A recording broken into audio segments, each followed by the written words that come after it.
All right, so 2.3, the inverse of a matrix.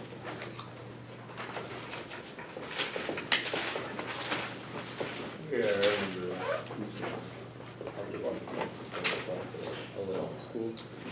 Although not at the fit. Okay, so if you were to solve this equation with real numbers, right? A, x, and b are real numbers.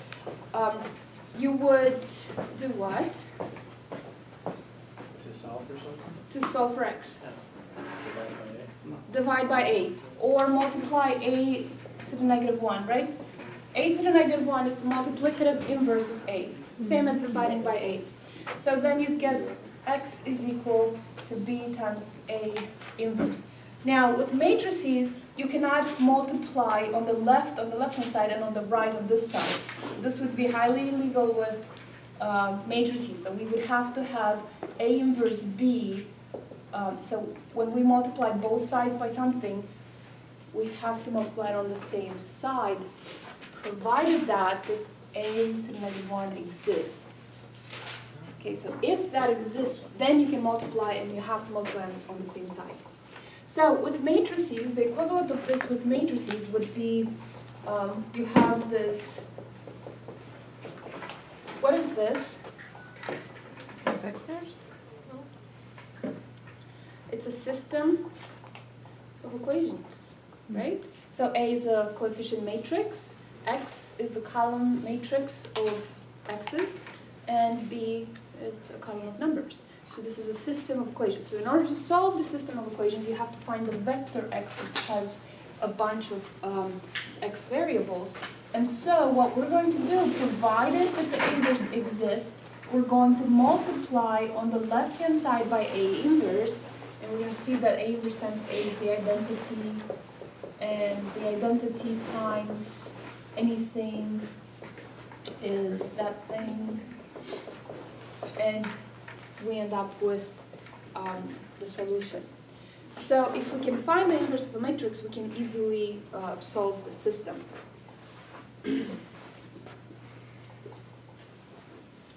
Definition. An n by n matrix is invertible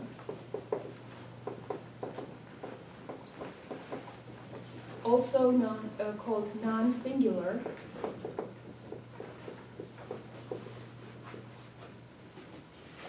if there exists an n by n matrix B such that A times B equals B times A, which equals to the n by n identity. And we talked about IN, the notation, right? It's the identity of order n by n matrix with ones on on the diagonal, zeros above and below. In this case, B is called the multiplicative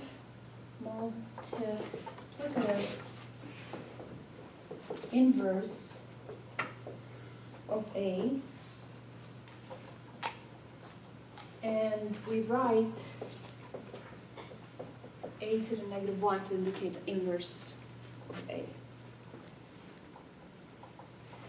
Okay, so if A does not have an inverse, it is called singular.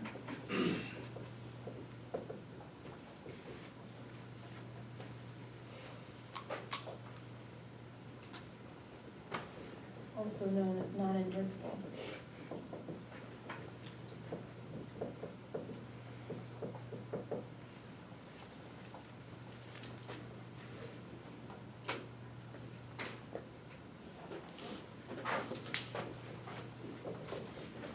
Theorem 2.7.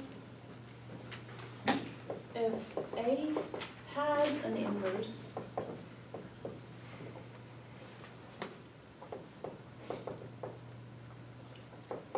then the inverse of A is unique.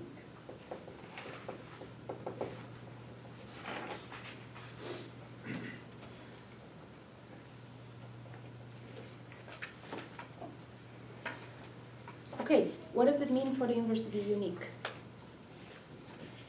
Only has one solution. It means that there's only one inverse, right? Okay, so how could we show, we're going to do proof that the inverse is unique. How do you think we could begin this?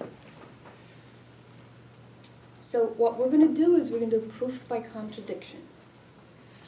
So that means we are going to assume that the inverse is not unique, right?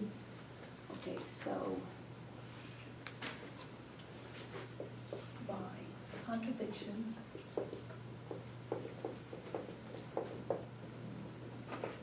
so we're going to assume that there exist two inverses of A, B, and C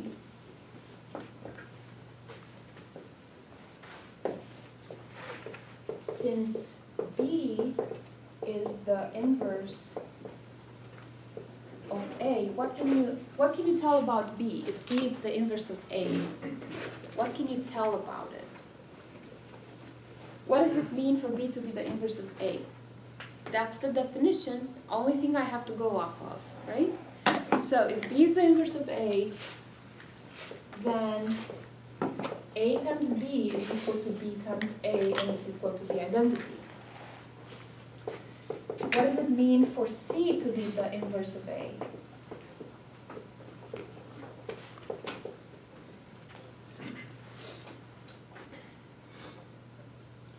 A times C. C times C equals C times A equals the identity. Okay, so we're going to begin with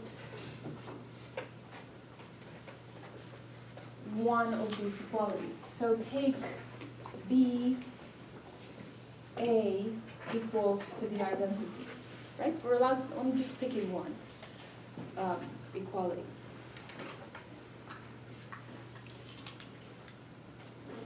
Now, very important, assume that there exist two inverses, B and C, and very, very important here, I should write that in red, B does not equal C, so we are assuming that there are two distinct inverses, and we're going to show that that's not possible, so the two inverses must equal. I'm out of red. B does not equal to C, very, very important. Okay, so I have to, now it's the magic part, right? It's the trick part. It's where we have to get creative and somehow get to B equals C. So what I'm going to do is I'm going to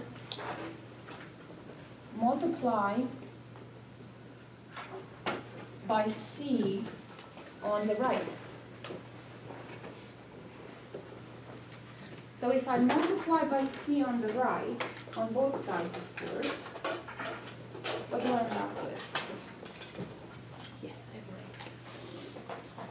Then I get BA times C equals the identity times C. All right, so here I can group the multiplication problem any way I want. And what happens if I multiply A times C? What does A times C equal? I. The identity. So I get that B, this is B times I. What is the identity times anything equal? Self. Okay, so that means B equals to C. So I started with the assumption that there exist two matrices that are distinct, that do not equal each other, and I came to the conclusion that they must equal. So you say contradiction.